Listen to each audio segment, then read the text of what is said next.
भूल तो नहीं जाते, किसी वजह से रह जाता है, तो जड़ी आप इसके सर है वो आते हैं तो वो ले आते हैं। हमारा उद्देश्य पूरा होना चाहिए। अब आप लिखना लिखना बंद कर दो, टोटल ध्यान दो, जो एक दो गलतियां अभी आपकी होती आ रही हैं वो आप समझ लो। आपको बताया जैसे अधोगामी आपने इस प्रकार से, ये इस प्रकार से, ये सारे रेखाक्षर आपने बनाए, ठीक है। इन रेखाक्षरों को बनाते समय जब आपने शुरू में सीखा था तो ना स्वर होता था ना मात्रा होती थी, इसलिए ये आके लाइन को टच करते हैं।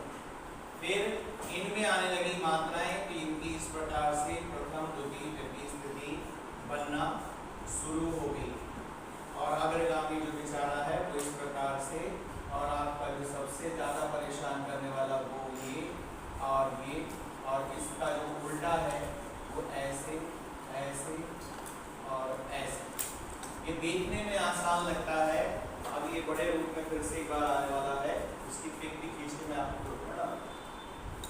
तो ये आपने यहाँ प्रथम स्थिति बनाई, दूसरी हुई, तीसरी हुई। अगला रेखाक्षर मैंने बताया हुआ है, जैसे अभी भी ऐसा कहीं देखने को मिल जाता है, कोई जाव ऐसा लिख देता, ये तो गलत है ना। जा आपका यहाँ तक क्यों नहीं आया? जब ये यहाँ तक आएगा तो रेखाक्षर अगला कहाँ जाएगा? नीचे जाएगा। ये वाला लाइन टच करेगा, अगर जी होगा तो लाइन टच करेगा, जी होगा तो क्या करेगा? लाइन कटेगा। इधर ले लें, राम होगा तो आगे चला जाएगा, राय होगा तो ऊपर चला जाएगा, राजा होगा तो नीचे आ जाएगा, इसका पर ले लें, रेख रोक कर दें, आगे चला जाएगा। यानी अगले रेखाक्षर को जहाँ जाना है वो तो जाएगा ही जाएगा, ठीक है।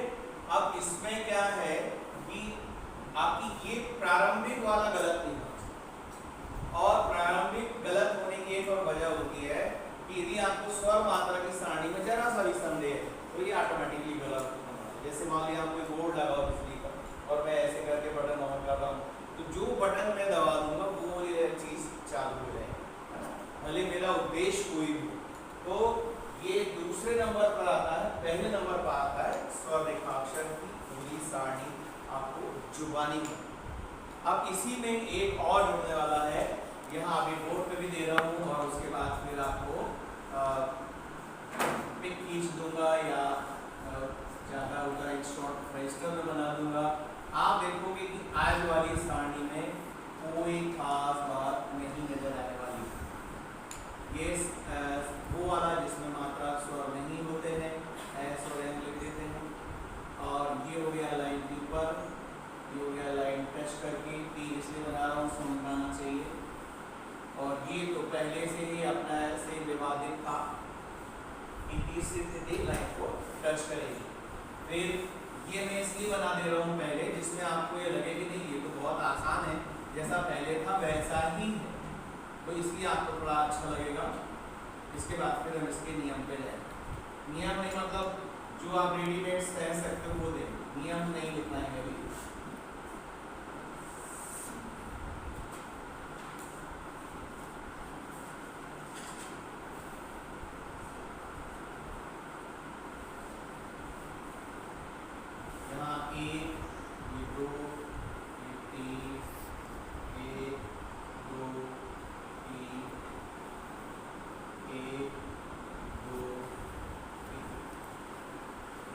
डिटेल में भी आपको लेने वाले। इस सारणी में आप देखोगे कि सावरत पहले लगा हुआ है, और जब सावरत पहले आएगा तो स्थिति कोई होगी, ठीक है।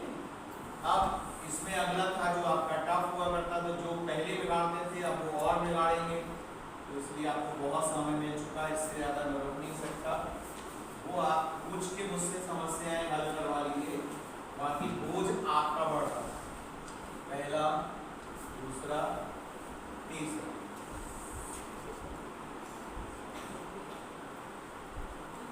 पहला हो गया, दूसरा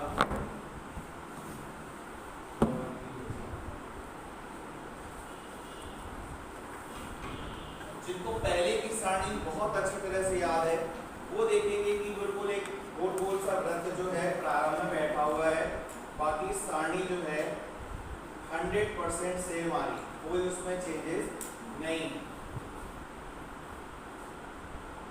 ये आपको इसमें भी हम सेंड कर देंगे, और लाल और काले पेन से बना के रजिस्टर बना के भी भेज दें।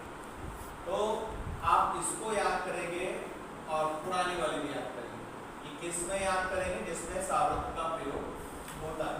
तो ये तो हो गया, फिलहाल मैं इसको बता देता हूँ, प्रोजेक्ट खींच लिए।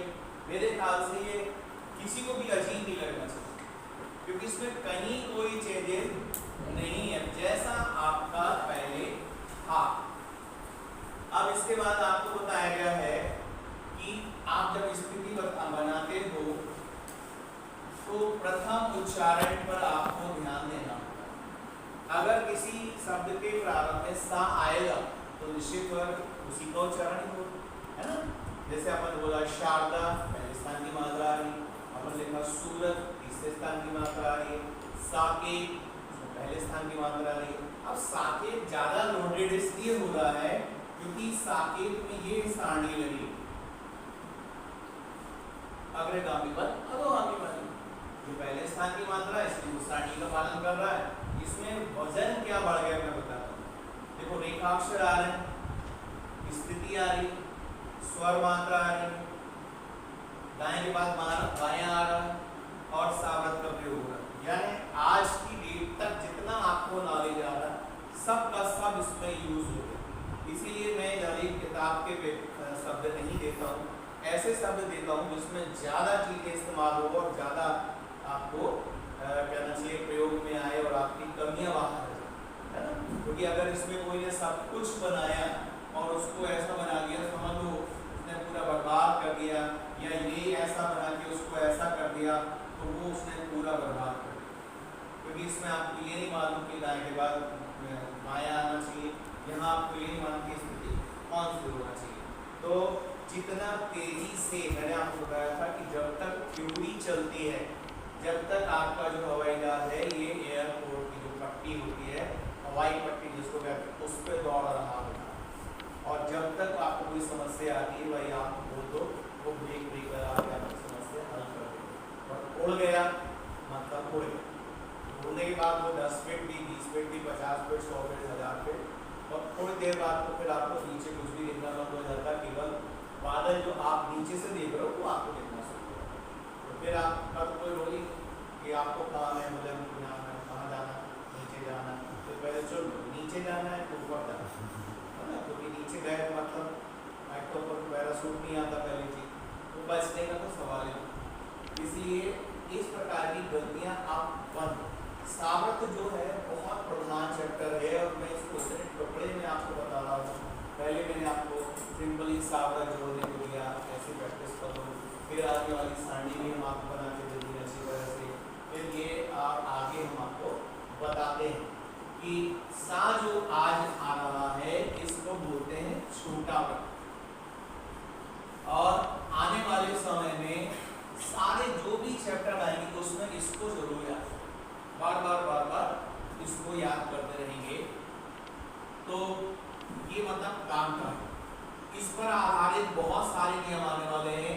इसका एक बड़ा भाई भी आने वाला है, इसका एक चपटा रूप भी आने वाला है, इसका बड़ा इस तरह का रूप भी आने वाला है। यानी वो इन सारे चैप्टरों के नियम जो है बिल्कुल इसकी कॉपी है। तो उस वक्त आपको